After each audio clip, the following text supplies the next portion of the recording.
जय हिंद साथियों। स्वागत है आपका हिंदी गंगा यूट्यूब चैनल में। और आज हम आपके लिए लेकर आए हैं नई शिक्षा नीति। तो नई शिक्षा नीति को पढ़ने से पहले चैनल को सब्सक्राइब कर दीजिए और बढ़ते हैं हम आज की पढ़ाई की ओर। सबसे पहले हमारे पास न्यू एजुकेशन पॉलिसी, जिसको हम शॉर्टकट में कहते हैं NEP।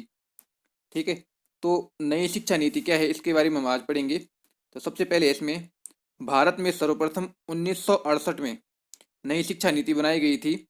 उसके बाद 1986 में बनाई गई, जिसके बाद नई शिक्षा नीति को 1992 में संशोधित संशोधित किया गया और लगभग 34 साल बाद 2021 में अब पुनः नई शिक्षा नीति को लेकर अहम बदलाव किए गए हैं भारत सरकार के द्वारा। आगे बढ़ते हैं, जिसमें शिक्षा संबंधित बहुत से नियमों में बदलाव किया गया है। वहीं हाल ही में मानव संसाधन प्रबंध मंत्रालय ने शिक्षा नीति में बदलाव के साथ साथ अपने मंत्रालय का नाम भी बदल दिया है। मानव संसाधन प्रबंध मंत्रालय को अब शिक्षा मंत्रालय के नाम से जाना जाएगा। NEP के तहत शिक्षकों के लिए व्यावसायिक विकास को जरूरी कर दिया गया है और शिक्षकों के लिए सर्विस ट्रेनिंग का आयोजन भी किया जाएगा, जिसमें शिक्षकों को ट्रेनिंग दी जाएगी। न्यू एजुकेशन पॉलिसी इसरो प्रमुख डॉक्टर के कस्तूरी रंगन की अध्यक्षता में शिक्षा नीति को लेकर नई समिति का गठन किया गया था और मई 2019 में कस्तूरी रंगन समिति ने राष्ट्रीय शिक्षा नीति का नया रूप सरकार के समक्ष प्रस्तुत किया, जिसे बुधवार को कैबिनेट बैठक के दौरान सरकार द्वारा मंजूरी दी गई है। वर्ष 1986 के बाद भारत में यह तीसरी शिक्षा नीति है जो भारत में लागू होने जा रही है, जिसके तहत न्यू एजुकेशन पॉलिसी में बहुत से बदलाव किए जा रहे हैं। आगे बढ़ते हैं, नेशनल एजुकेशन पॉलिसी 2021 का उद्देश्य। नई राष्ट्रीय एजुकेशन नीति का मुख्य उद्देश्य भारत को वैश्विक स्तर पर शैक्षिक रूप से महाशक्ति बनाना तथा भारत में शिक्षा का सार्वभौमिकरण कर शिक्षा की गुणवत्ता को उच्च करना है। यानी नई शिक्षा नीति का यही उद्देश्य है कि भारत को पुनः विश्व स्तर पर ले जाया जाए, यानी उसको पहले की तरह विश्व गुरु बनाया जाए और शिक्षा का सार्वभौमिकरण किया जाए और उसकी गुणवत्ता में सुधार किया जाए। आगे बढ़ते हैं, नई शिक्षा नीति 2021 के तहत 2030 तक शैक्षिक प्रणाली को निश्चित किया गया है और वर्तमान में चल रही 10+2 के मॉडल के स्थान पर पाठ्यक्रम में 5+3+3+4 की शैक्षिक प्रणाली को के आधार पर पाठ्यक्रम को विभाजित किया गया है। यानी कि जो 10+2 की जो पुरानी पॉलिसी थी उसके स्थान पर अब 5+3+3+4 की शैक्षिक प्रणाली अपनाई जा रही है। नई शिक्षा नीति 2021 के लिए केंद्र तथा राज्य सरकार के निवेश का लक्ष्य भी निर्धारित किया गया है, जिसमें केंद्र तथा राज्य सरकार शिक्षा क्षेत्र सहयोग के लिए देश की 6% GDP के बराबर शिक्षा क्षेत्र में निवेश करेगी। आगे बढ़ते हैं, नई शिक्षा नीति की विशेषताएं। नई शिक्षा नीति स्वतंत्र भारत की तीसरी शिक्षा नीति है, ये पहले बताया जा चुका है, जिसमें बुनियादी तौर पर बदलाव किए गए हैं।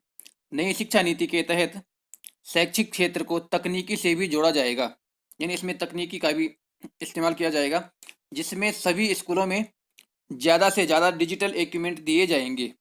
आगे बढ़ते हैं, नई शिक्षा नीति में सभी प्रकार की शैक्षिक विषय वस्तु को प्रमुखता से उस क्षेत्र की क्षेत्रीय भाषा में भी ट्रांसलेट किया जाएगा, जिससे शैक्षिक क्षेत्र में क्षेत्रीय भाषाओं को बढ़ावा मिल सके। छठी कक्षा से बच्चों को व्यावसायिक प्रशिक्षण इंटर्नशिप भी दे दी जाएगी। नई शिक्षा नीति के भीतर अब पढ़ाई में कई प्रकार के अन्य विकल्प बच्चों को दिए जाएंगे। अब 10वीं कक्षा में अन्य विकल्पों को भी रखा जाएगा, जिसमें छात्र कोई स्ट्रीम न चुनकर अपनी इच्छा के अनुसार विषयों को चुन सकेगा। यानी कि अब वो एक साथ अनेक विषयों को चुन सकता है, जैसे कि पहले आर्ट और साइंस का होता था। इस प्रकार से नहीं है, वो आर्ट के विषय के साथ साथ साइंस भी पढ़ सकता है, यानी जो विषय उसको पसंद आए। नई शिक्षा नीति के अंतर्गत छात्रों को छठी कक्षा से ही कोडिंग सिखाई जाएगी। आगे बढ़ते हैं, नई शिक्षा नीति के भीतर शिक्षा का सार्वभौमिकरण किया जाएगा, जिसमें कुछ शैक्षिक क्षेत्रों को शामिल नहीं किया गया है। यानी कि इसमें कुछ शैक्षिक क्षेत्र हैं जिनको शामिल नहीं किया गया है, जैसे कि मेडिकल और लॉ। इन दो को इससे अलग किया गया है। नई शिक्षा नीति 2021 के मुख्य तथ्य। नई शिक्षा नीति के माध्यम से एकेडमिक बैंक ऑफ क्रेडिट का गठन किया जाएगा, जिसमें छात्रों द्वारा परीक्षा में प्राप्त किए गए क्रेडिट को डिजिटल एकेडमिक क्रेडिट बनाया जाएगा और विभिन्न उच्च शिक्षा संस्थानों के माध्यम से इन क्रेडिट को संग्रहित कर छात्र के अंतिम वर्ष की डिग्री में स्थानांतरित करके सभी क्रेडिट को एक साथ जोड़ा जाएगा। नेशनल एजुकेशन पॉलिसी 2020 के अंतर्गत शैक्षिक पाठ्यक्रम को लचीला बनाए जाने की हर संभव कोशिश की जा रही है।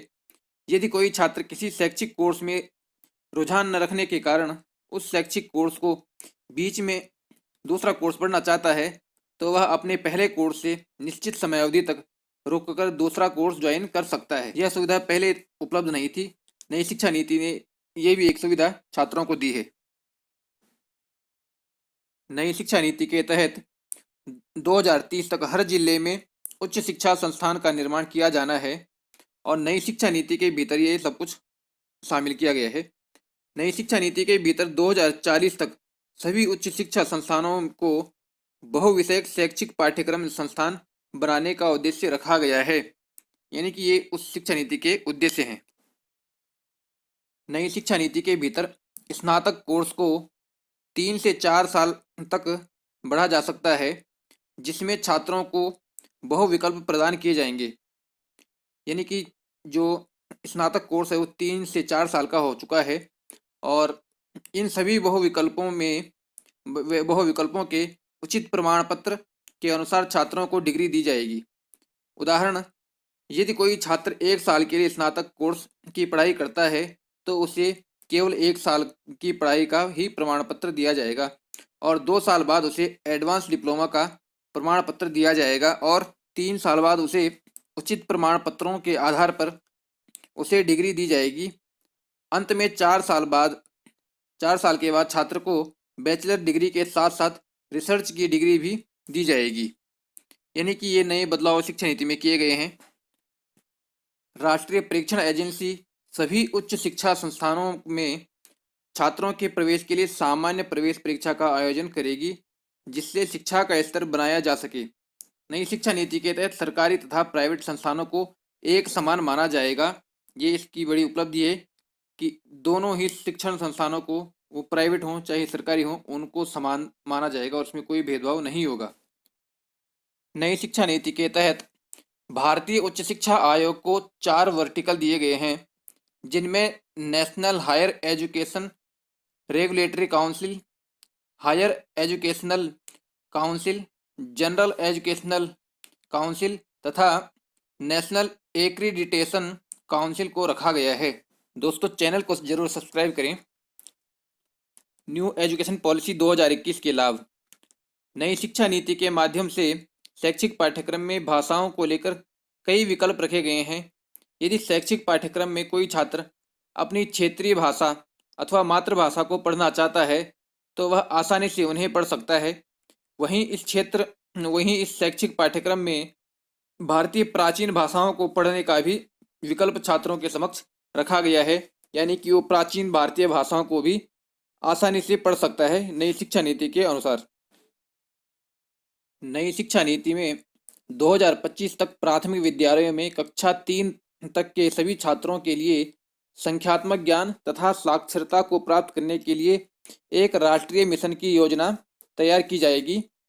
स्वास्थ्य नीति के तहत छात्रों के स्वास्थ्य पर भी ध्यान दिया जाएगा, जिसके साथ छात्रों के स्वास्थ्य कार्ड भी बनाए जाएंगे। नई शिक्षा नीति के माध्यम से शिक्षकों को समय समय पर उनके कार्य प्रदर्शन के अनुसार पदोन्नति को भी रखा गया है। नई शिक्षा नीति में 2030 तक अध्यापन के लिए बीएड की डिग्री को 4 वर्ष की न्यूनतम डिग्री योग्यता में सम्मिलित किया गया है। यानी कि 2030 तक जो बीएड है वो बीएड का कोर्स 4 साल का हो चुका है 2030 तक के लिए।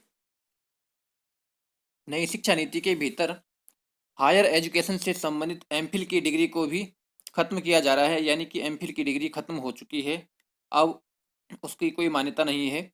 राष्ट्रीय अध्यापक शिक्षा परिषद वर्ष 2022 तक शिक्षकों के लिए व्यावसायिक मानक को विकसित करेगी तथा एनसीईआरटी के परामर्श पर अध्यापकों की शिक्षा के लिए राष्ट्रीय स्तर पर शैक्षिक पाठ्यक्रम की चर्चा की विषय वस्तु को भी तैयार किया जाएगा।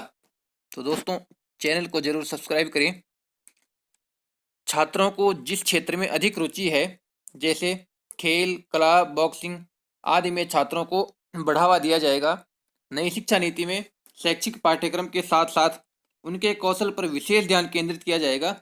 वहीं मेन सिलेबस में भी एक्स्ट्रा करिकुलम एक्टिविटी को शामिल किया जा रहा है।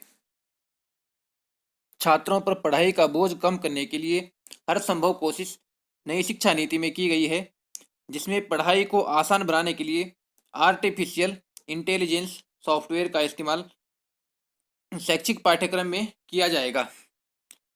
बोर्ड छात्रों पर बोर्ड परीक्षाओं का बोझ कम करने के लिए बोर्ड परीक्षाओं की रूपरेखा को भी बदला जाएगा, जिसमें एक साल में 2 बार छात्रों की परीक्षाएं की जाएंगी।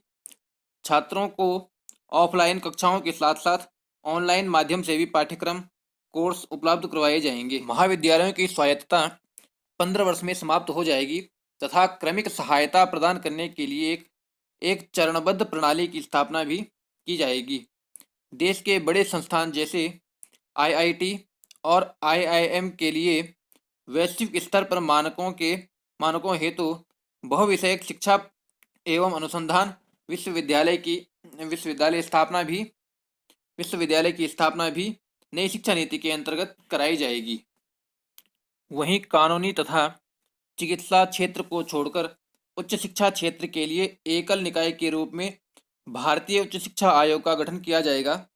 शैक्षिक पाठ्यक्रम का मूल्यांकन करने तथा उसे तकनीकी माध्यम से जोड़ने के लिए राष्ट्रीय शैक्षिक प्रौद्योगिकी मंच की एक स्वायत्त निकाय की स्थापना की जाएगी, जिससे शिक्षा तथा प्रशासनिक क्षेत्र में स्वतंत्र रूप से विचारों का आदान प्रदान संभव हो सके।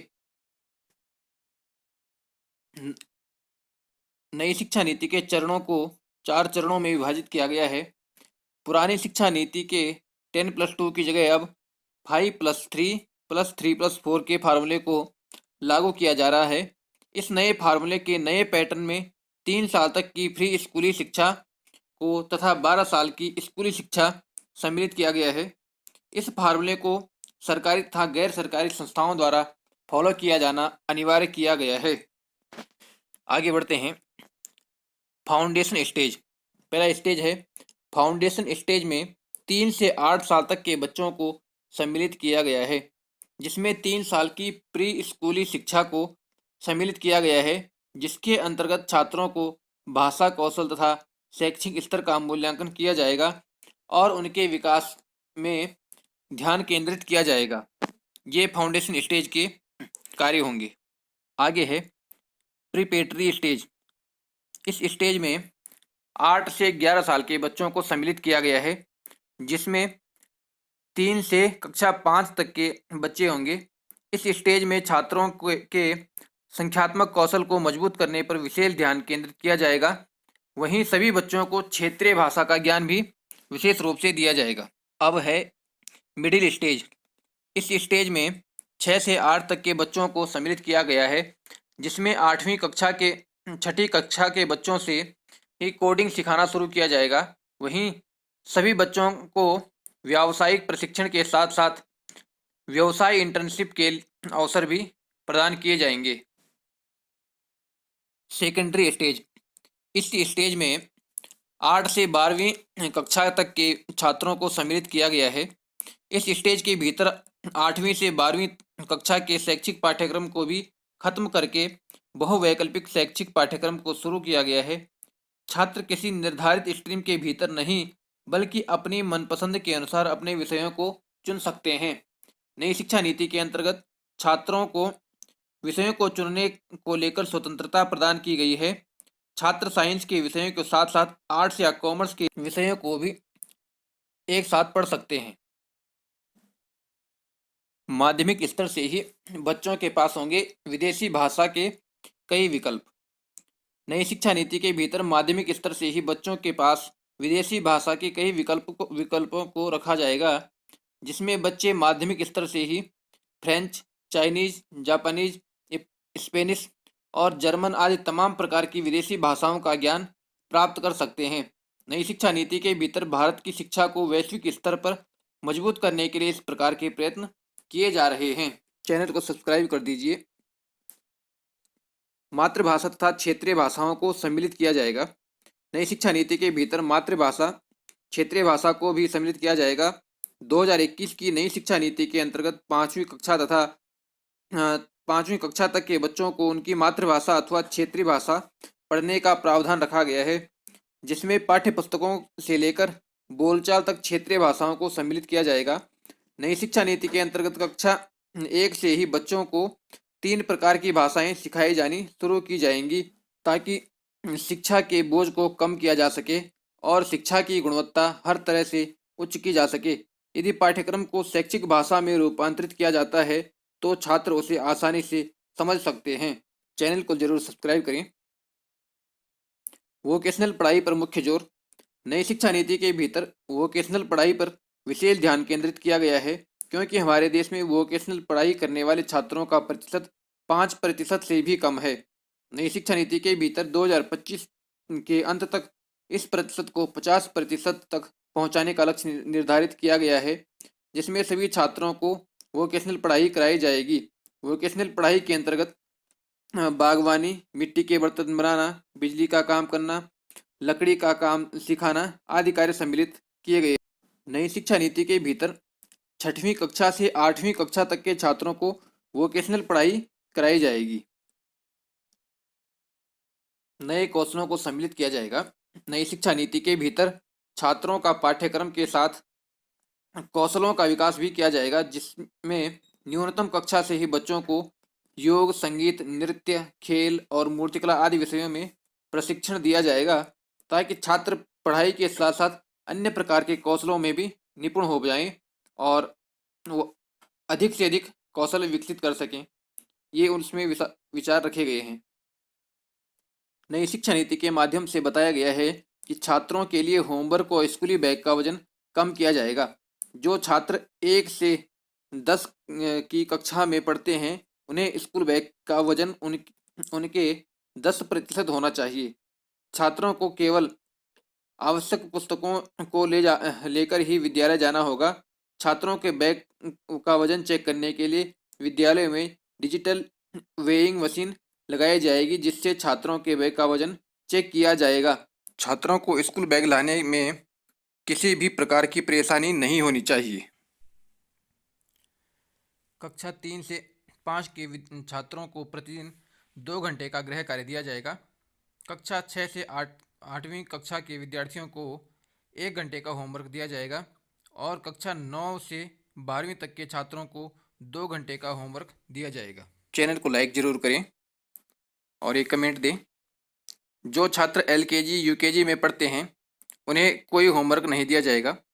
इसके अलावा पहली कक्षा व दूसरी कक्षा में पढ़ने वाले छात्रों को भी गृह कार्य नहीं दिया जाएगा। जब छात्रों के लिए पुस्तकों का चयन किया जाएगा, उसके साथ किताबों का वजन का भी ध्यान रखा जाएगा। नेशनल एजुकेशन पॉलिसी के तहत छात्रों के पाठ्यक्रम में जो बदलाव किए गए हैं, जैसे शारीरिक शिक्षा वो पाठ्यक्रम को बढ़ावा दिया जाएगा। इसके साथ एकेडमिक स्ट्रीम और वोकेशनल को बांटा नहीं जाएगा। नई शिक्षा नीति का उद्देश्य छात्रों की शिक्षा का स्तर और छात्रों की शैक्षिक क्षमता को बढ़ाना है। साथ ही साथ एक लाइक करते जाएं आप लोग। स्ट्रीम का चयन। नई शिक्षा नीति के तहत अब छात्र साइंस स्ट्रीम, कॉमर्स स्ट्रीम और आर्ट्स स्ट्रीम में से तीनों स्ट्रीम की पढ़ाई कर सकते हैं। अब छात्रों को एक स्ट्रीम का चयन नहीं करना पड़ेगा। जिस छात्र का जिस स्ट्रीम में रुचि है वे उसकी पढ़ाई कर सकते हैं। इससे छात्रों को एक स्ट्रीम की पढ़ाई के साथ साथ बाकी स्ट्रीमों की पढ़ाई भी की जा सकती है। आगे है टीचरों की भर्ती। शिक्षकों की ज़्यादा से ज़्यादा भर्ती के लिए भी शिक्षा नीति द्वारा बदलाव किया गया है, जिसमें अलग अलग भाषा के लिए शिक्षकों की भर्ती करवाई जाएगी। जिस शिक्षक का रिटायरमेंट हो चुका है, उन टीचरों को भी पुनः पढ़ाने का मौका प्रदान किया जा सकता है, जिससे शिक्षा क्षेत्र को बढ़ावा मिलेगा और अधिक से अधिक लोगों को रोजगार की प्राप्ति कराई जा सकेगी। तो दोस्तों, ये थे हिंदी गंगा के आज का टॉपिक। धन्यवाद।